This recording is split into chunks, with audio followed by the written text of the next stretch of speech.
Welcome back into the Harvest fans. We are back with episode 250. We want to ask the question today, why don't we see more disciple making? Because in the early church, it was normal, but it seems so rare today. So in this episode, we're going to dig into 3 reasons why disciple making often stalls in modern Christianity. We often talk about living an ancient faith in modern times. This is one of those throwback episodes that helps us really recapture focusing on Jesus, focusing on his mission, and doing ministry the way that he means us to. So if you're longing to see disciples made and multiplied, this conversation's for you.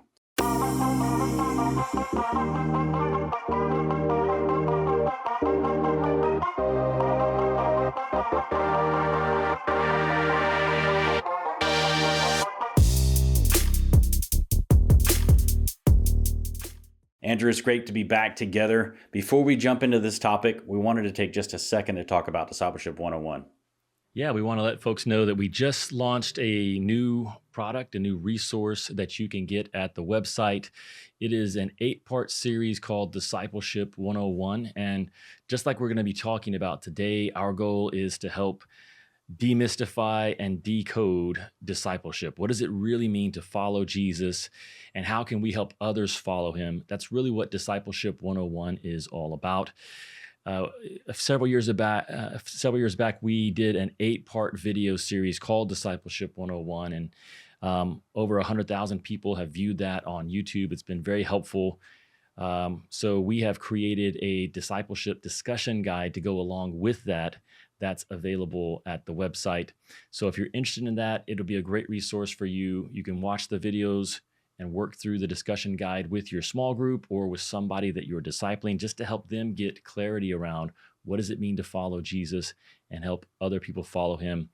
That is available at our website. So if you go to intotheharvest.com/discipleship101, you'll see more about that discussion guide and the 8-part video series. But we hope that this is something that really encourages you and helps you get that clarity and pass on that clarity to those that you're helping. So we hope you guys will check that out. Yeah, I think it's a great tool. Full disclosure, we're getting ready to use that with one of our groups here locally. Our group's really excited about it. We're talking about jumping in, watching the videos, breaking into small groups together, coming back together to talk about what God's teaching us. So it's not just something that we're saying is a good tool for you, but it's something we're actually also using in our local ministries. And I know of a number of disciple makers already using it. We've already had multiple downloads of that tool. So we want you to use it, not because it's something we created, but instead we think it'll really help you make disciples. So that's really why we're jumping into this topic today. This actually is kind of a pretty common question, Andrew. I know I think about this quite a bit. Like, why is the idea of disciple making just so foreign? Or why isn't this common language? In fact, we were in a Bible study recently, and one of the guys talked about how after the Gospels, and maybe when you leave out of the book of Acts, you actually stop seeing discipleship or disciple. You stop seeing that language. Well, why is it? And then he said you begin to see more familial language as you move into the letters. And so I was just thinking about that. I was like, that's because I think this idea of making disciples was assumed. It was so normal in the early church that it wasn't even something they continued to talk about in terms of the structure. It also moved into a Gentile, right, kind of context. So the family language meant a lot more in that language. But I think it was just so baked into the early church, it was something they weren't going to miss. But that doesn't seem to be true for us. So what are your thoughts when you think about this idea of why don't we see more disciple making? This conversation is actually sort of a second run through. John and I talk about this kind of stuff all the time. And we were talking several weeks ago about this very question. Why does it seem that discipleship is rare in the modern church, disciple making, that there isn't that clarity and that emphasis on it that we see in the Gospels and in the early church? And we actually came up with 3 reasons that we've seen, that we observed in our own experience and in our own lives. And we're gonna work through all 3 of those here in this conversation. As we're doing that, we would encourage you to be thinking proactively, which of these 3 areas is maybe a weakness in my own life or in our church. What could we give attention to and try to shore up? And then let us know in the comments if you're over on YouTube. Um, let us know what is that you think is the great challenge that you're experiencing with one of these three. I do think you're right, John. I think that it's something that was assumed.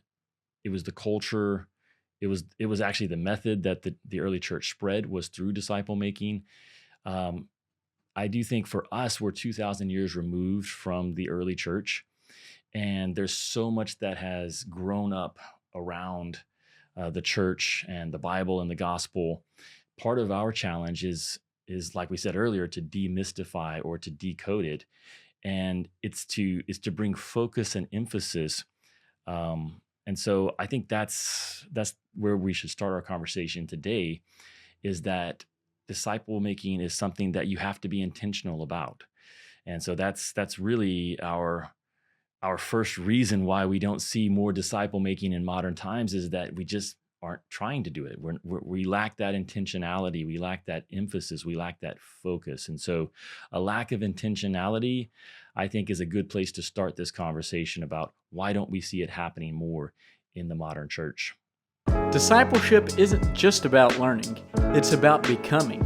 The Pathway series gives you the convictions you need to grow your faith, the clarity to live it out, and the confidence to share it with others. Start with discovering Jesus, grow with becoming a disciple, and then finish your journey by passing on the faith. Each step along the way will help you grow in your faith and become more like Jesus. Begin your journey today.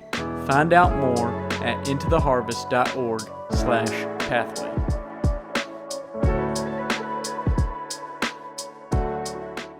Andrew, this is so true. I walk with one of my buddies here, where we walk every Monday morning to pray and just process life together, talk about some of the folks he's discipling. And I told him how much I hate this word intentionality, because it's kind of like overused, like, oh yeah, be intentional. So I often use this phrase, be purposeful about your time, do things on purpose. And so really, I mean, this may sound a little harsh. Why don't we see more disciples? Because we see more disobedience. We're not doing disciple making on purpose. It was a command given to us of Jesus. Every disciple receives, go therefore and make disciples, or therefore go and make disciples.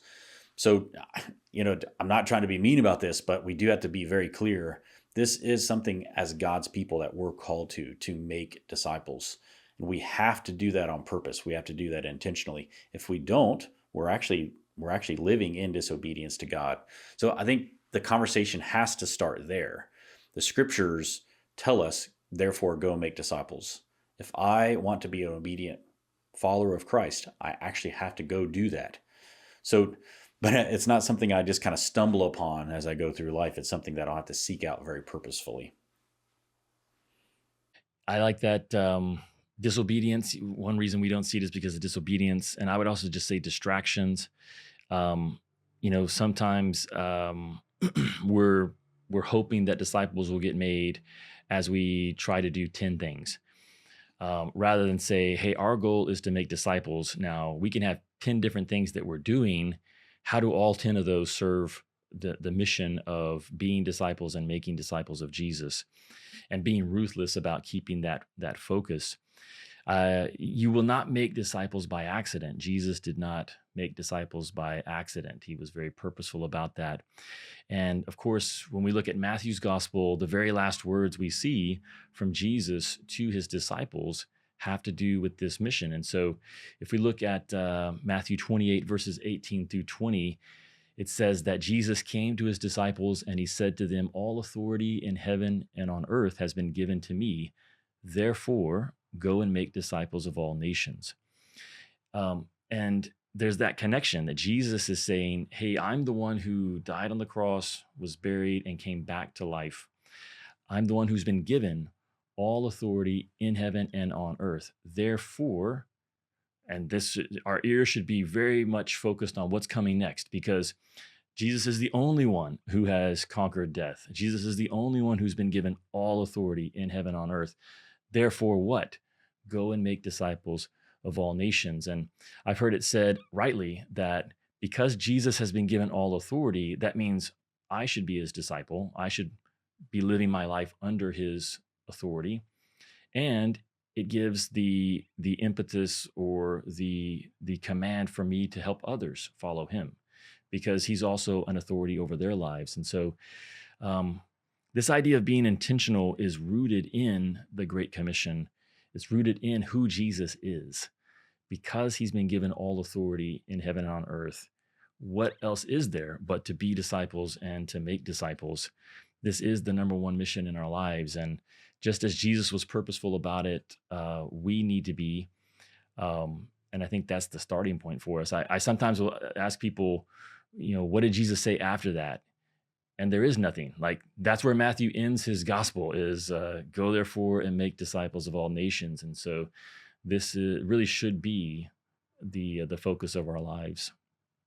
Andrew, I couldn't agree more. I think the way this practically looks, say like in a church setting or in a Bible study setting, is you've got people who are in that group who want to grow, right? So we're working with the assumption that disciple making doesn't happen by accident. So they may enter into that group wanting to grow and saying, well, who's going to help me grow? And just kind of expecting someone to come approach them and say, hey, do you want to be discipled? Or, hey, let's get lunch or coffee, or and sometimes that happens. But that's kind of a rare thing, unfortunately.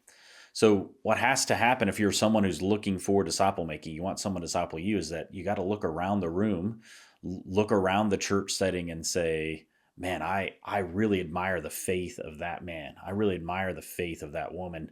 I see the marks of Christ on how they interact with people, the way they know the scriptures. And to you then take the step to say, hey, would you be willing to spend some time with me to help me walk and grow, mature my relationship with Jesus? So that has to happen on purpose. So that's for the young person who's wanting to grow. And then for those of us who do have experience, it is very rare that people actually would enter into a church setting to say, who in this room do I see with their Bible open, taking notes and wanting to grow and are interested? And man, I want to go out of my way to talk with that gal, to talk with that guy and say, hey, what would it look like if we were able to get some coffee together this week and talk about your relationship with Jesus? So that is this very on purpose, very intentional way to say, I am called to make disciples. I'm called to be a disciple. I have to take the first step. So this idea, this principle of doing things on purpose or being intentional, it's on me. Whether I'm the mature believer looking for a disciple or I'm a disciple looking for someone to disciple me, it's on me to take that first step. Man, I love that so much. And it really puts the onus on us, which there's a responsibility to do that, but there's also a real encouragement to that you don't have to wait and hope that someone offers to help you if you're young. And if you've been following Jesus for a while, you don't have to wait for someone to raise their hand and ask you to help them. We should always be taking that initiative and trying to help others follow Jesus, or receive that help if we're the ones who are younger. So I like this idea of a lack of intentionality as probably the number one reason that we don't see discipleship happening more frequently in the church. You usually miss what you don't aim at. And so because we're not aiming at making disciples as a singular focus, I took the boys to the gun range a few weeks back, and when you aim at something, you have to focus. If you're wanting to hit something, then your field of vision has to shrink down to a very narrow focus. And so if we want to aim at the Great Commission and aim at being disciples who make disciples, we're going to have to be intentional about it. Andrew, this is our story, right? So I was a young soldier who just moved to Fort Campbell, Kentucky. I'm sitting in my bunk on post there, waiting to go to my unit. I'm asking God, will you help me find someone who will help me grow my relationship with Jesus? A couple days later, you walk through the barracks there, invite me out to church. And I thought, man, I'm thinking in the back of my mind, maybe this is an answer to my prayer. So I don't know if you remember this or not, but we're at G's Pancake House and you're sharing the pipeline illustration with me. You take me out for breakfast right before church. And I think I just told you, like, hey, this may sound a little weird, but I was actually praying that someone would help me meet someone, that God would help me meet someone who could disciple me. And then you're like, well, before I walked into your barracks, I always asked the same thing, that God would help me like basically bump into or meet someone who really wants to be discipled. And, so this is the cool thing about the kingdom is that God is that broker in that relationship. So as we're thinking about, well, how can I be intentional? There's a real cool thing that's happening behind the scenes, which is God is sovereign and he's linking people up.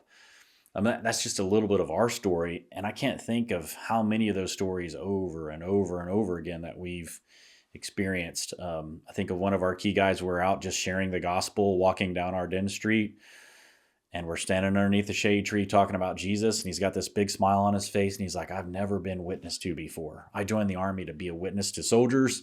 I've never personally been witnessed to before. This is awesome. And man, I really want to grow and find how to walk with Jesus from you guys. And that started what is now a 26-year relationship with this young man who's still walking with Jesus. He's married now, and him and his wife are ministering to soldiers all over the world. So that's the kind of thing that we're talking about. God is at work. We can trust in that. Let's take the first step to be someone who invites someone to be discipled, but let's also take the first step to say, hey, would you be willing to disciple me? And it's going to start there because we're desiring to be obedient. That's a great reminder too that purposefulness or intentionality can start with prayer. That's something you could do right now, today. You could begin praying if you're not already. If you're a younger believer, you can begin praying that God would bring an older mentor, discipler into your life. I know I prayed for that as well. Years before you and I met, John, I was just getting started following Jesus, and I prayed for a year that God would bring an older believer into my life who could mentor me and help me learn how to follow Jesus.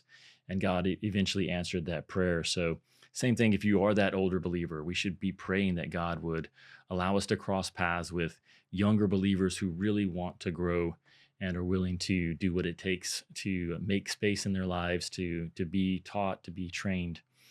So we've got two other reasons that came to mind when we were thinking about why isn't disciple making more common in the modern church. So the first one is that we're just not trying to do it. We're not intentional about it. But let's say you are intentional. You really do want to be a disciple who makes disciples.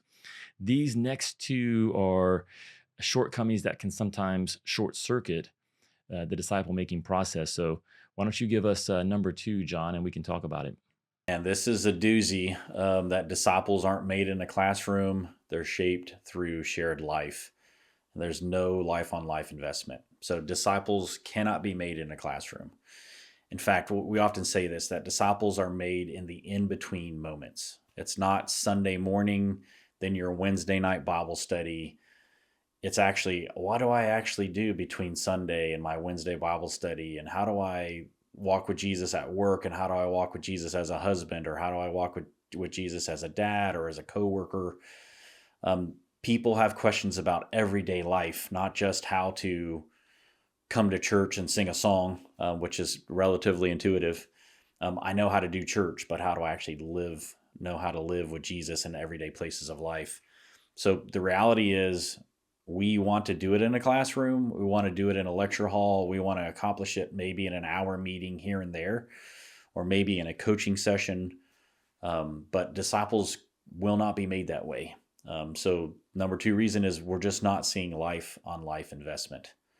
And that's just all there is to that one. Really, I mean, it's just very factual. And there's lots of reasons why that's true. One, we don't actually even believe it. I don't think in Western Christianity, we believe that's how disciples are made. We believe disciples are made in community through a preaching and teaching session on Sunday, corporate worship. There's nothing wrong with that. That is vital to every believer's life. But we think, well, that'll make disciples. That's not going to make disciples. Then, well, let's do extra credit. We'll add a Bible study this week. So church plus small group, that'll make disciples.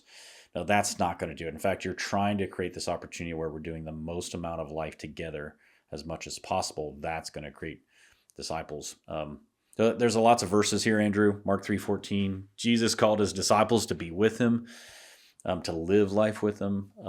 He actually said, "Come follow me." Like, And for whatever reason, they knew intuitively that meant, oh, I got to drop my nets. So 4:19, come follow me, Jesus said, I'll make you fishers of men. And verse 20 says immediately they dropped their nets. That meant, oh, we're actually going to follow this guy. We're going to go do life with him. Another place he says, come and see. Jesus says, come and see. He doesn't say, well, sit down. I just want to give you a lecture. He's like, no, no, no. Come see where I live. Come do life with me. So this is a big one. One that I don't think we understand just how powerful this is, Andrew.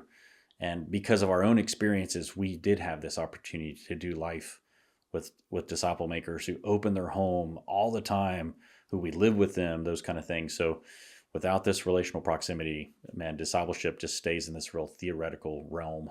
And we think a program pops out, a disciple on the back end.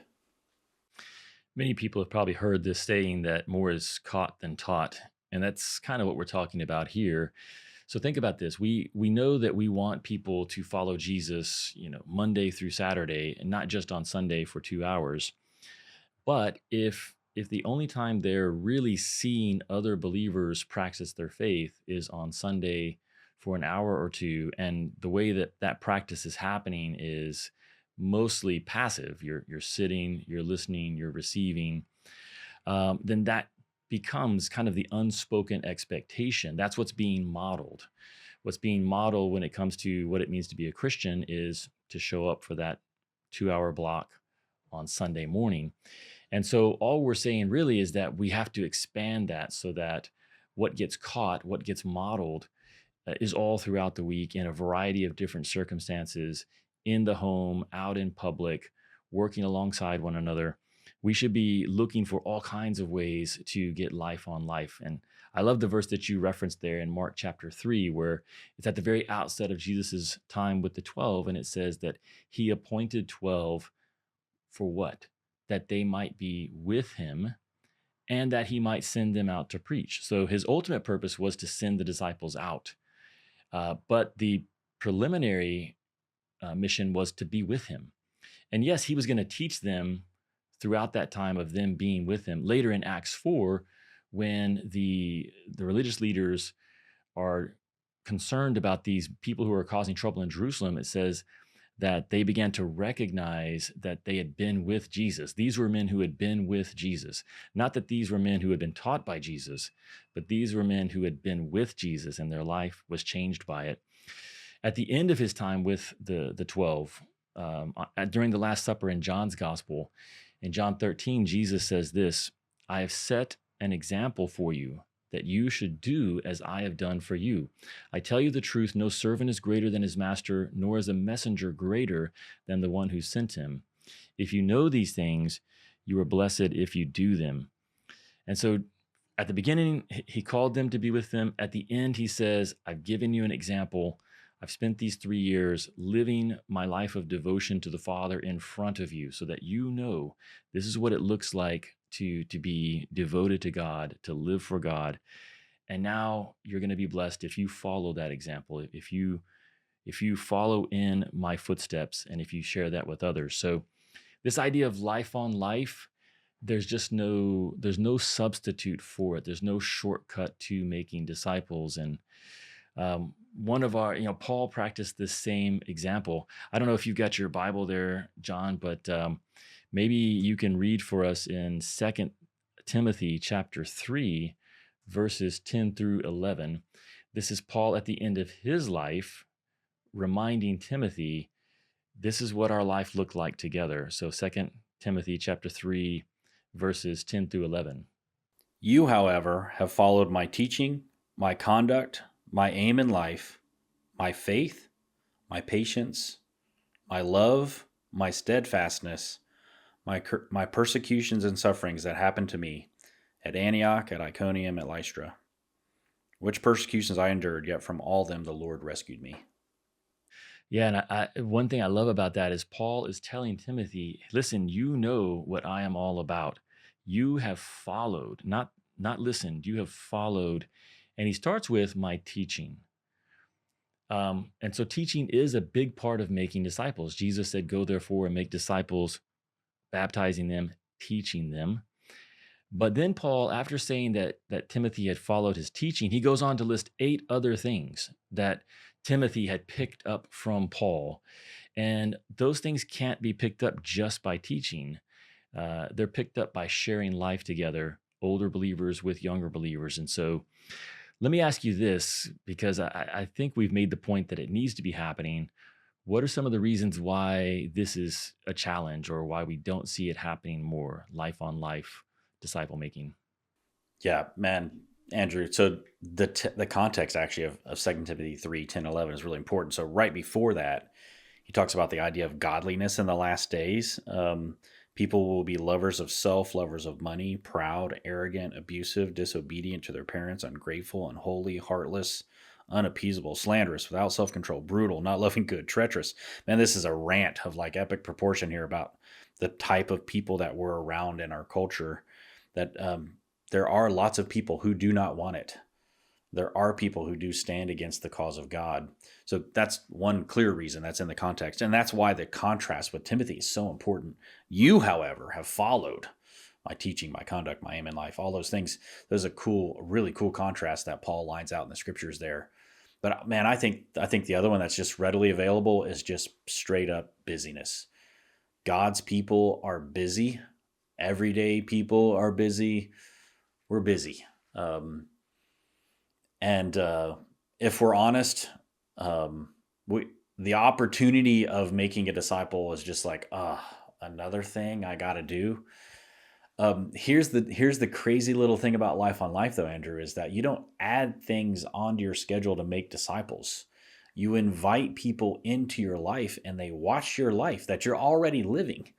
So you're really not adding anything to your life. Instead of, you're just adding someone who's coming with you while you do it. That's beautiful from the passage here too. Paul is on his way. He's being faithful. He's doing exactly what God wants him to do. And he says, "Hey, Timothy, you want to roll? You want to become like me? Do you want to be a disciple?" He doesn't change his plans. He doesn't like, "Oh man, I'm gonna have to take a day where I just teach Timothy." And no, he just goes and he does it, right? And he talks about all these places. That's the other thing that happens is it happened at Antioch, Iconium, Lystra. He doesn't say at this one synagogue that we met at every Sunday, or this one meeting place. It's so I think people are busy. Life and pace is much faster. We're always adding things to our calendar instead of taking things off. And we just believe in our minds that, oh, I can't add something else, which is true. You can't. You probably can't. In fact, you probably need to get things off your calendar. But the reality is you're not adding anything to invite someone into your life. Come to church with me. Come to the Bible studies that we already engage with together. My kids got a soccer game, a baseball game. Come join me with that.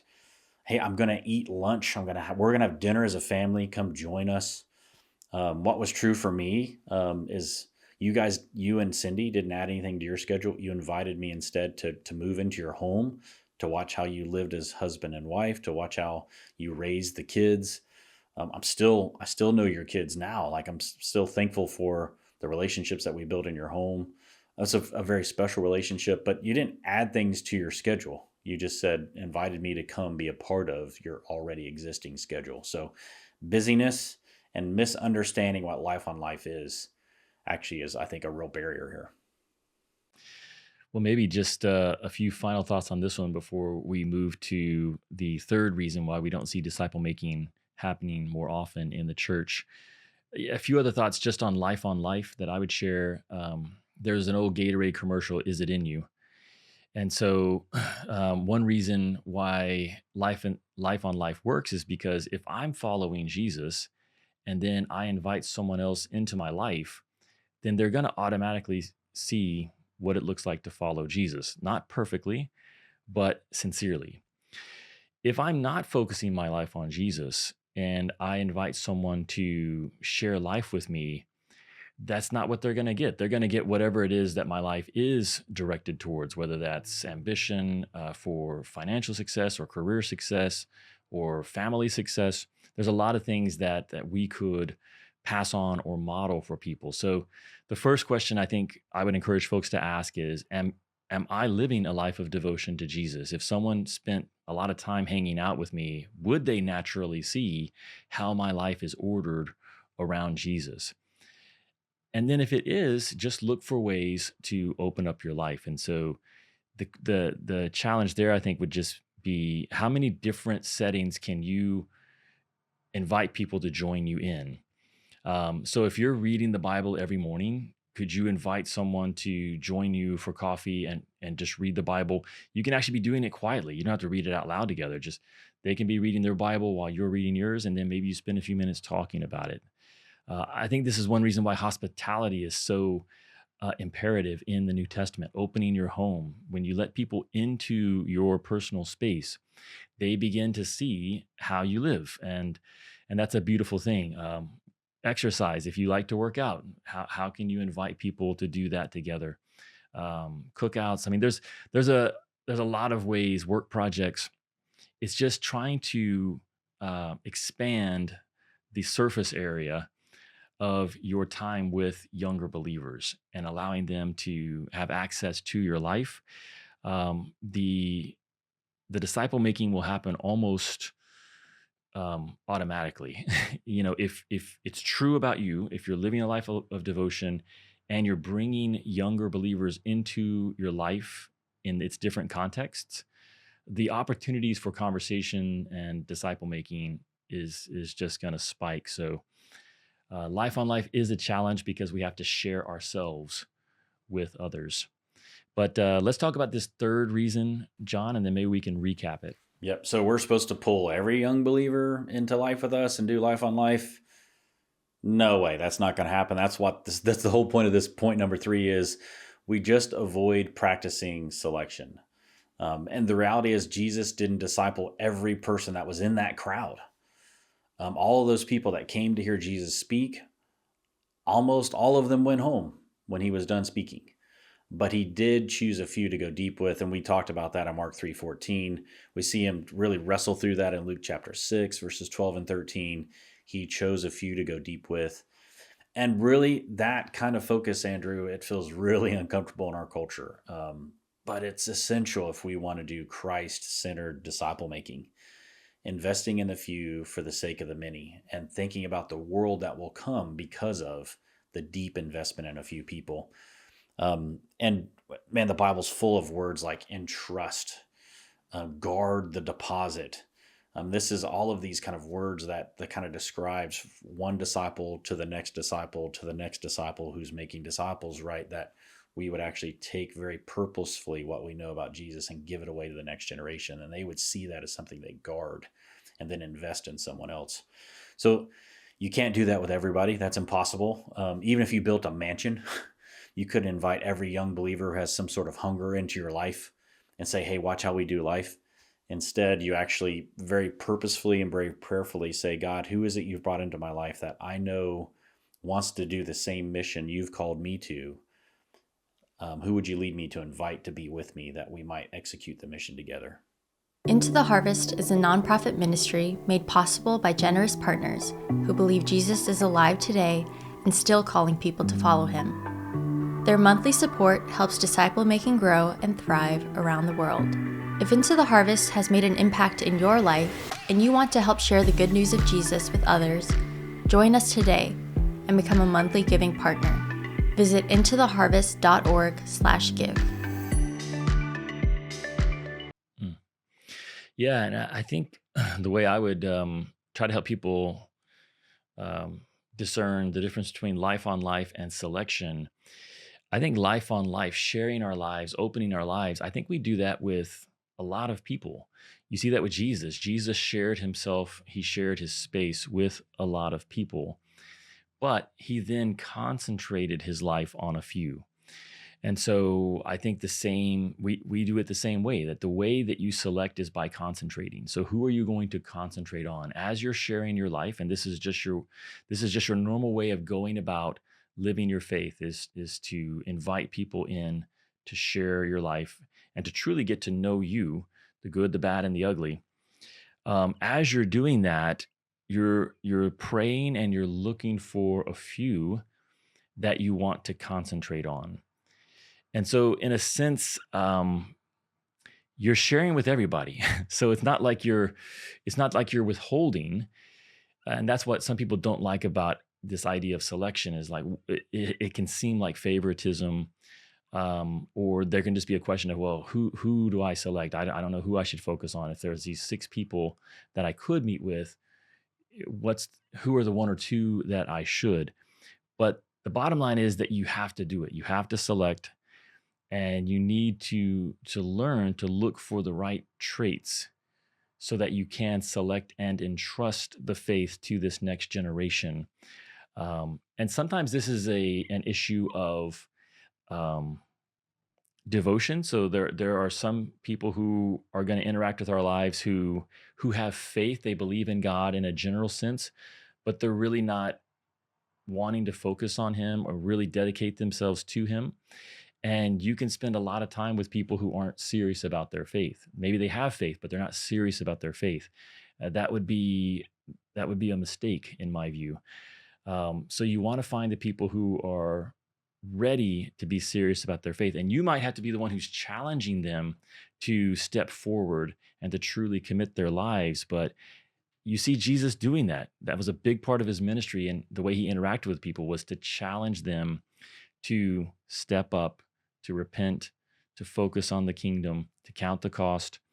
And then the ones that responded to that, he began to concentrate on. The other thing that could be happening is timing. And so you see this with maybe most famously in the New Testament, a guy by the name of John Mark. So John Mark joined Paul and Barnabas on their first missionary journey, but he tapped out halfway through.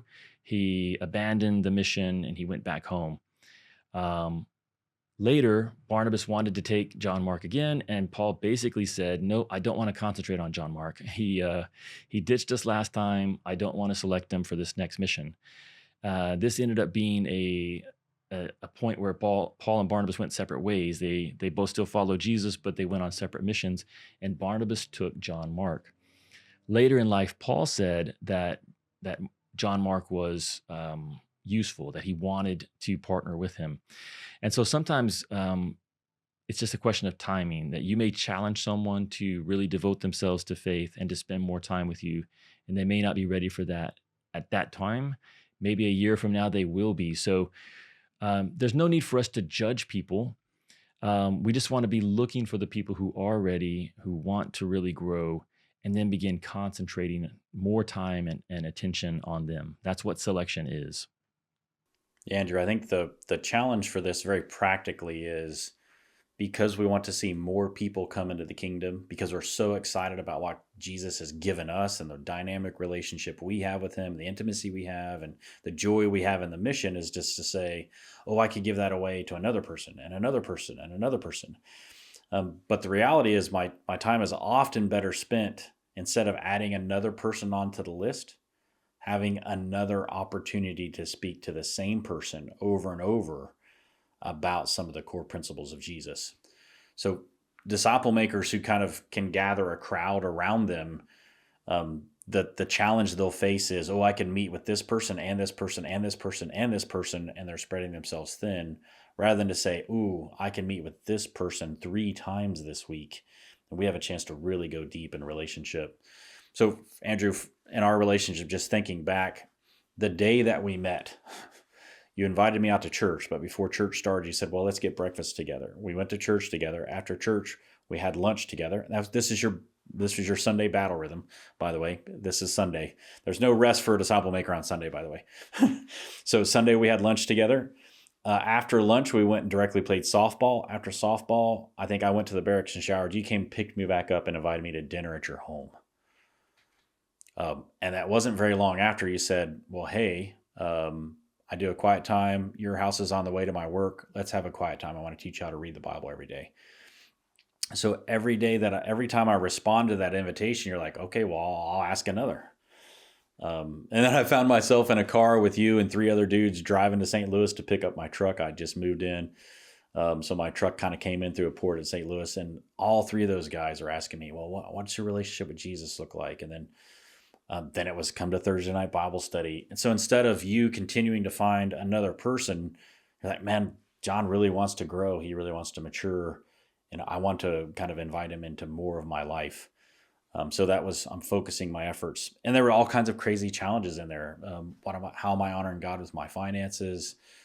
hey, I'm getting ready to move. Would you consider moving in with my mentor to grow and mature?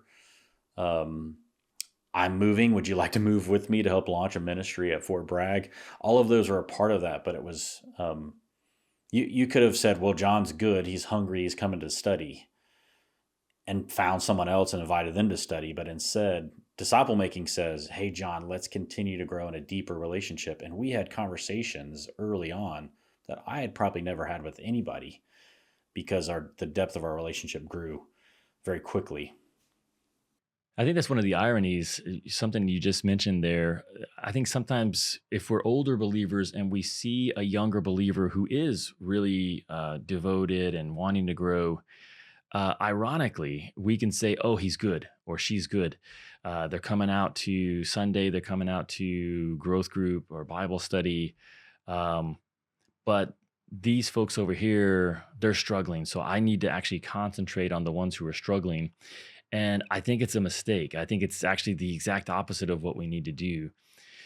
Because here's what happens is if we don't, and Jesus, Mark 3, he appointed 12 that they might be with him and that he might send them out. So what happens when you concentrate on the right people is you double your ministry. So within a short period of time, which might be a year or two, but within a short period of time, let's say you come back 3 years later, and now instead of it just being you who's meeting with people and sharing the faith and teaching others and helping them grow, it's you plus this person that you have invested in, that you've concentrated on, that you selected. Whereas if you're just always teaching lots of people and never concentrating on anyone, 3 years later, you're still going to be the only one who's doing that. If we come back and look at your life, you'll be the one person who's out there trying to encourage. And so I think it's taking the long view and investing, entrusting to a few the treasure, investing in them, not because you're not wanting other people to have it, but because you're wanting to multiply the number of people who are sharing the faith and making disciples. So even though in the short term, it might seem like um, you're slowing down the growth of the kingdom.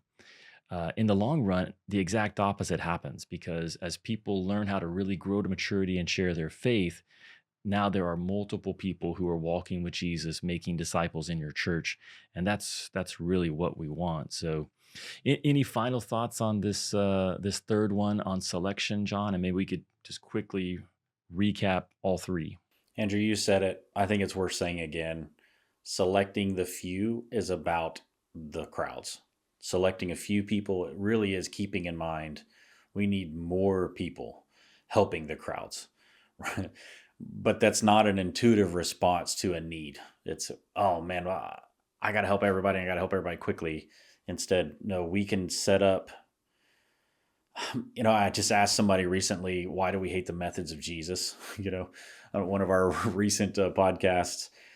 I really feel like this is hating Jesus's methods. It's, I have a better way to meet the needs of the crowds by kind of spreading myself all over throughout the crowds. But Jesus instead was very purposeful about the few because he loved the crowds. So we have to wrestle that and keep wrestling that in our minds because this is something that'll slip through our fingers if we're not careful. My favorite verse on that, John, is Matthew 9. At the end of Matthew 9, Jesus sees these multitudes, these crowds of people coming towards him. And it says that he felt compassion for them, for the crowds, because they were harassed and helpless like sheep without a shepherd. Then he turned to his disciples and said, the harvest is plentiful, but the workers are few. So Jesus cares about the crowds. He cares about the multitudes. He wants to see more shepherds be available to help these sheep who are wandering. That's why he had the 12. That's why he turned to the 12 and said, the harvest is plentiful. So it isn't that we're trying to be exclusive. We're trying to multiply shepherds, missionaries, mature followers of Jesus who can be part of society and help people find their way, not be harassed and helpless. So let's just recap it here, and then 3 reasons why we don't see disciple making happening more frequently in the modern church. The first one is we're not aiming at it. We're not being purposeful about making disciples. Disciple making is just one of many things that we're trying to do instead of the thing that we're trying to do. The second one is that we aren't making disciples through life on life. We aren't modeling and sharing our lives so that people see what does this really look like day in and day out to follow Jesus. And the third reason that we just talked about is that we're not selecting, we're not practicing selection and concentrating on a few for the sake of the many. Any last thoughts from you, John? Yeah, I really see this as if we want to see more disciple making, we have to re-embrace Jesus and his message, his mission, his method, right? Sharing life, being mission focused, and choosing the few that will change the world. And that's exactly what happened. So I think for us, it's really time to stop outsourcing the mission to someone else, being very intentional about it, and let's embrace the call to make disciples.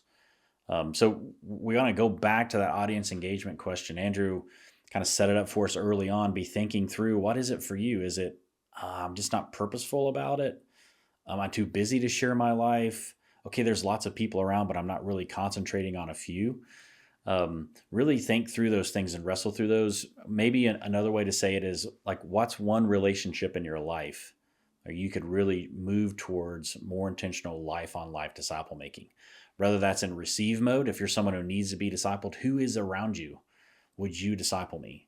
If you're someone who has a mature faith, who's walked with Jesus, and you have wisdom and experience to share, who around me wants to grow? Could I invite them in to a disciple making relationship? Because it's really a shame. Something that was assumed and was so strong in the early church has really just kind of disappeared in Western modern day Christianity. So that's what we hope to see happen in the kingdom around us, is a return to Jesus and a return to his methods, focusing on the few for the sake of the many. Yeah, Jesus not only gives us the mission, he gives us the blueprint. So Yeah, love it. as you were recapping that, I thought, well, that's the number one reason. All three of these are basically we're not following Jesus's example. Wow. In these three ways. Yep. So this was great. Well, John, thanks for having this conversation. I hope that it's helpful for those of you who are listening or watching on YouTube. Like John said, leave a comment for us in the comment section here on YouTube, which of these that you want to grow in, or if you've got questions about how to grow in life on life or how to grow with selection.